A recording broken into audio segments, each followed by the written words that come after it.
ये कह सकता हूं खड़गे साहब, राहुल गांधी जी और तमाम जो साथी बैठे हमारे, इन सब की राय लेकर के हम लोगों ने तय किया है इस चुनाव में अगले मुख्यमंत्री चेहरे के रूप में तेजस्वी यादव जी को हम लोग सपोर्ट करते हैं, जो एक नौजवान है, लंबा फ्यूचर है इनके साथ में। और मेरा अनुभव से मैं कह सकता हूं, जिसका लंबा फ्यूचर होता है पब्लिक उनको साथ देती है। ये नौजवान है, कमिटमेंट रखते हैं। पिछली बार भी जो उन्होंने स्लोगन दिए थे, नौकरी के दो या कोई दो, या जो वादे किए थे उसमें खरे उतरेंगे। ऐसा लगता है कि बिहार विधानसभा चुनाव से पहले विपक्षी महागठबंधन ने अपनी सबसे बड़ी गुत्थी को सुलझा लिया है। गुरुवार को सीनियर कांग्रेस लीडर अशोक गहलोत ने विपक्षी महागठबंधन के तमाम लीडर्स के बीच आरजेडी के नेता तेजस्वी यादव को महागठबंधन के सीएम पद का चेहरा घोषित कर दिया। इसके साथ ही अब विपक्ष एनडीए से सवाल पूछ रहा है कि उनका सीएम फेस कौन होगा। हालांकि तेजस्वी को सीएम फेस बनाने के ऐलान पर एनडीए के लीडर चिराग पासवान ने तगड़ा प्रहार किया है। चिराग ने आरजेडी के कोर वोट बैंक यानी मुस्लिम समुदाय का नाम लेकर ऐसा तीर चला है जो विपक्ष को गहराई तक चुभ सकता है। चिराग का कहना है कि साल 2005 में उनके दिवंगत पिता रामविलास पासवान ने मुस्लिम चीफ मिनिस्टर बनाए जाने की मांग की थी, लेकिन ये मांग न तब पूरी की गई न अब मुस्लिम सीएम फेस दिया गया। मुसलमानों को समझना चाहिए कि ये लोग कहते कुछ है और करते कुछ है। अरे तो बिल्कुल मुसलमानों को समझना चाहिए ना भैया, कौन मुसलमानों की बात कर रहा है? ये वही राजद है ना।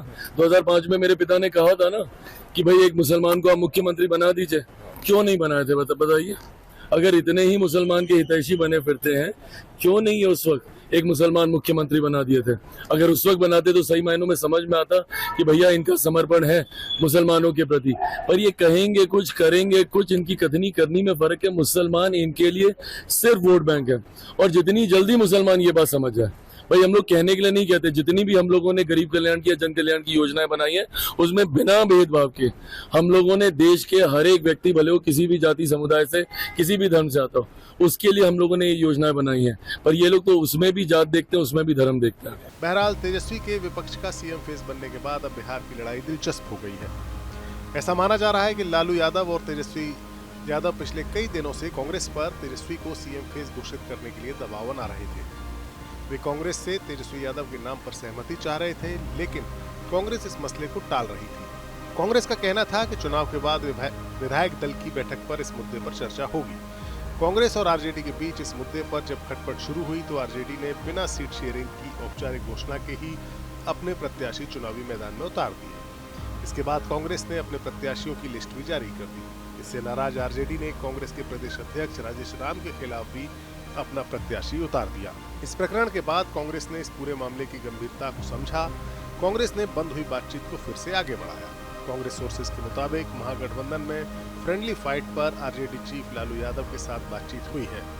पार्टी सोर्सेज का कहना है कि आरजेडी चीफ ने कांग्रेस पर्यवेक्षक अशोक गहलोत से साफ कहा है कि पहले सीएम फेस पर तेजस्वी के नाम का ऐलान करें, फिर हम इस पर बातचीत करेंगे।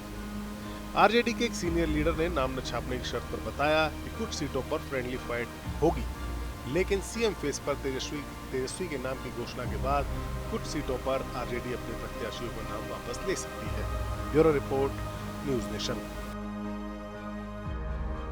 जहां भक्ति है हर शब्द में, कथाओं में छुपे हैं दिव्य रहस्य, और ज्योतिष देता है जीवन को दिशा। धर्म से जुड़ी हर बातों को जानने के लिए हमारे चैनल स्तुति को सब्सक्राइब करें। चैनल पर जाने के लिए इस लिंक पर क्लिक करें।